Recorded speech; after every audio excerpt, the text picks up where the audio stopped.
Hi everyone, I am Sruthi, Assistant Professor of Mathematics, Department of Science and Humanities, Vedavyasa Institute of Technology. This video is about what mathematics has to do with crime investigation. Imagine that someone is committing crimes throughout an area on a regular basis. Maybe they have committed 5 crimes in the last month at these locations. How could we go about catching this person? One thing we can do is finding a pattern in crime locations in order to make a prediction about the next one. That can be tricky though, since there is likely a huge element of randomness. But decades ago, 𝕮𝖵𝖎𝖎𝖏𝑑, a PhD criminologist, had another idea. He tried to find a formula that instead could find where the criminal likely lives. Based on past data, he knows that criminals often don't commit crimes right by their own home, but also they don't go too far away. So from the data, you can determine a hot zone which isn't too close or too far from the crime scenes and has a high probability of the person living there. This is the equation for determining those probabilities. Take this Pij part. If we go to our map with crime scenes and put a grid over it, any given square will be in some row. We will label the row by I and will be in some column and we will label the column by J. Pij is the probability that the criminal lives in that square. How you calculate that value for any square is with this right side of the equation. Now take this denominator. This first part just means take the arbitrary grid you are analyzing and one of the crime scenes and subtract their x coordinates, which gives you this distance. The absolute value just ensures that it is positive. Then this part just says do the same thing with y coordinates, which gives us this length. Add those up and we get the distance between the grid and the crime scene. It is not the straight line distance, but it is the distance if you cannot move to diagonal. This term is in the denominator, which means as that distance goes up, the entire fraction and thus the probability will go down. This is expected as these criminals usually don't go super far to commit a crime. So a larger distance between our square and the crime scene means a smaller probability that the criminal lives there. But remember, criminals don't commit these crimes close to their homes either, and that is where this side of the equation comes in. Notice you have the same distance here subtracted from something known as a buffer zone, which is just a constant, determined by what works best with non-data or past crimes. So as distance goes up, this entire denominator actually decreases, making the whole fraction and as the probability go up. So physically, if you are too close to the crime scene, probability is low that the criminal lives there, but as you get further, the probability increases. That is of course until you pass a certain point, which where the left side of the formula comes in again.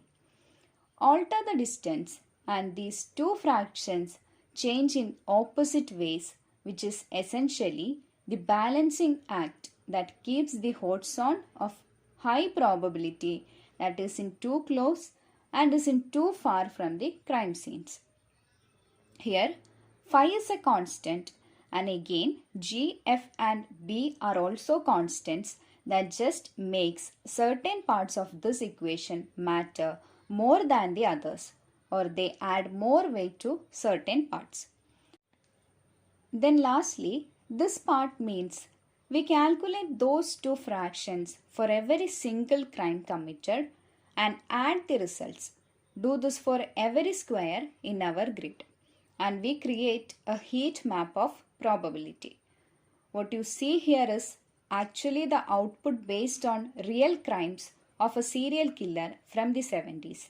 You can see the crime locations in green, and the formula predicts his residence to be somewhere in this dark region. His actual residence is plotted here exactly as expected. So in this case, Rossmore's formula works. The next application is in analyzing blood spatter. In crime scenes, there will be blood spatter, and it can be in various patterns. So first is about free falling blood. If there is no horizontal motion to the blood drop, it will free fall in a spherical drop because of gravity. The greater the distance it falls, the greater the size of the circle. As the angle of impact decreases away from 90 degree, we are going to get a more elongated stain. We can see the difference in height fallen here. The fall is from various heights. There will be projected and impacted blood patterns also. We can figure out where the source of blood came from. The first way we do that is to find the point of convergence. Point of convergence is a two-dimensional image. Point of origin adds a three-dimensional to that image. So we are actually determining how high off the ground that blood spatter came from. In practice, string and protractor is used at the scene. A computer model of the spatter is generated.